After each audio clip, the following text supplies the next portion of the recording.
Welcome everyone. This video is on corneal edema and it is made for the benefit of third year MBBS students who are preparing for their theory exam, NEET PG and next examination. So as we all know, the cornea layers, the outermost layer is the epithelium. Then we have the Bowman's membrane and then the stroma, predesmos membrane, desmos membrane and then endothelium. Now the cornea entirely it contains only 78% of water, and most of this is located in the stroma. Now the epithelium and the endothelium are two layers which prevents any further absorption of water into the cornea. These two layers prevent it. Okay. So if there is any damage to the epithelium or the endothelium, then water will get into the cornea and into the stroma, and this will lead to edema. The epithelium prevents the entry of any kind of moisture from outside, and the endothelium, it contains active pumps which prevent the aqueous humor from getting into the stroma.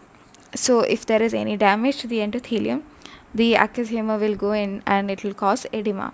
And once edema occurs, the vision, the transparency of the cornea is lost, and this will lead to decreased vision.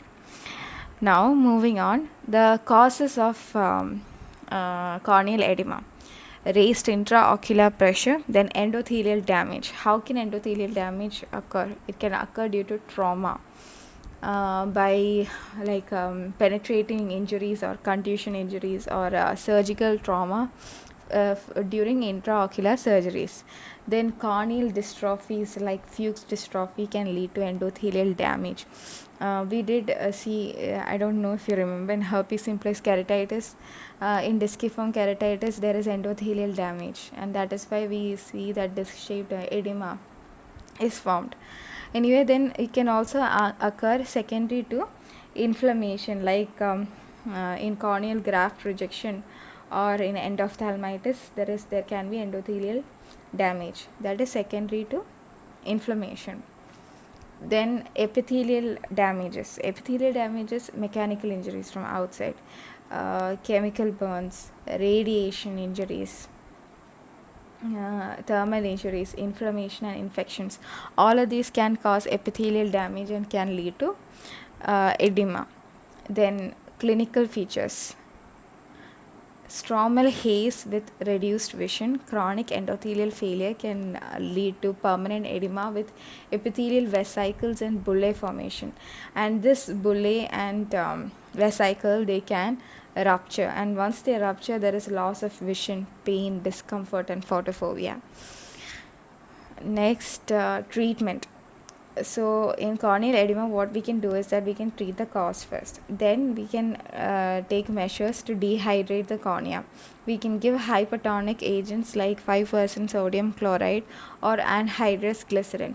Some people also say that we can use hair dryer, and that hot air from the hair dryer can cause drying up of the cornea. Then therapeutic soft contact lens is given as is given for that bullae formation, and then that rupture is there. So if you give soft contact lens, it will offer some relief. Then penetrating keratoplasty is indicated in long-standing corneal edema. That is all about corneal edema. Thank you.